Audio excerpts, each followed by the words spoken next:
There's no feeling more intense than starting over. If you deleted your homework the day before it was due, as I have, or if you left your wallet at home and you have to go back after spending an hour in the commute. If you won some money at the casino and then put all your winnings on red but it came up black. If you got your best shirt dry cleaned before a wedding and then immediately dropped food on it. If you won an argument with a friend and then later discovered that they just returned to their original view. Starting over is harder than starting up. If you're not ready for that, like if you've already had a bad day, then what you're about to go through might be too much. Feel free to go away and come back. I'll be here.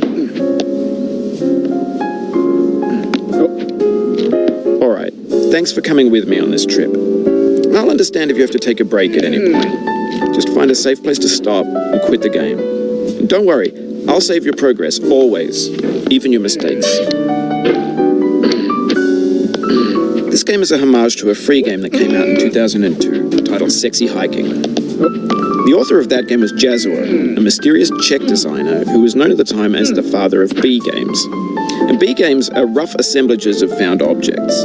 Designers slap them together very quickly and freely, and they're often too rough and unfriendly to gain much of a following. They're built more for the joy of building them than as polished products. In a certain way, Sexy Hiking is the perfect embodiment of a B game. It's built almost entirely out of found and recycled parts, and it's one of the most unusual and unfriendly games of its time. In it, your task is simply to drag yourself up a mountain with a hammer. And that act of climbing, in the digital world or in real life, has certain essential properties that give the game its flavor. No amount of forward progress is guaranteed. Some cliffs are too sheer or too slippery.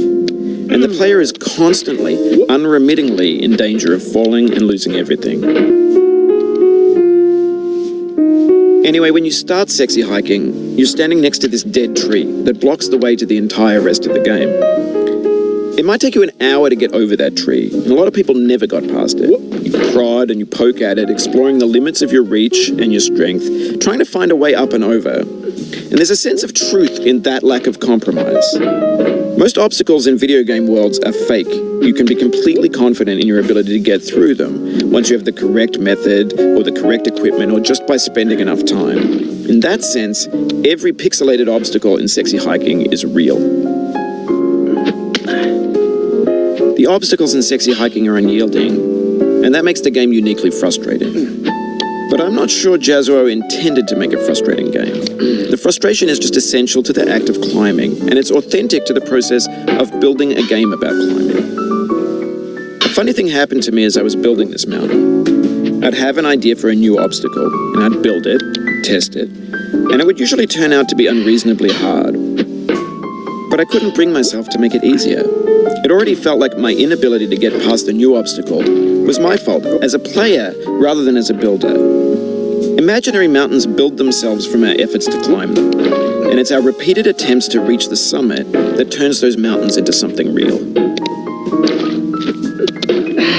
When you're building a video game world, you're building with ideas, and that can be like working with quickset cement. You mold your ideas into a certain shape that can be played with, and in the process of playing with them, they begin to harden and set until they're immutable, like rock.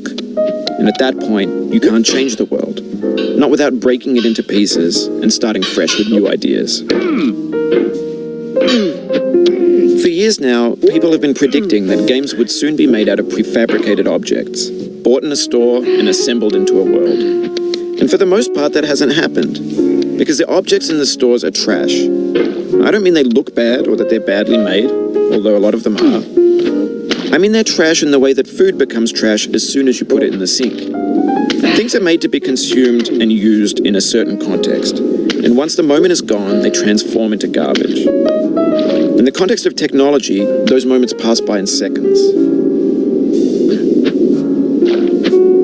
Over time, we've poured more and more refuse into this vast digital landfill that we call the internet. It now vastly outnumbers and outweighs the things that are fresh and untainted and unused.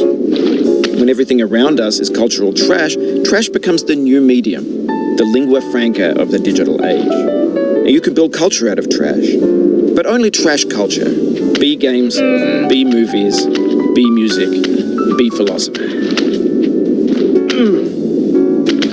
Maybe this is what digital culture is. A monstrous mountain of trash, the ash heap of creativity's fountain. A landfill with everything we ever thought of in it. Grand, infinite, and unsorted. There's 3D models of breakfast, Gen X's fanfic novels, Scan magazines, green screen Shia LaBeouf, banned snuff scenes on LiveLeak. Facebook's got lifelike bots with unbranded adverts and candid shots of Kanye and Taylor Swift mashups, car crash epic failed GIFs, Russian dashcam vids, discussions of McRibs, discarded, forgotten, unrecycled, muddled, rotten, untitled. Everything's fresh for about 6 seconds, until some newer thing beckons, and we hit refresh. And there's years of persevering, disappearing into the pile, out of style, out of sight. In this context, it's tempting to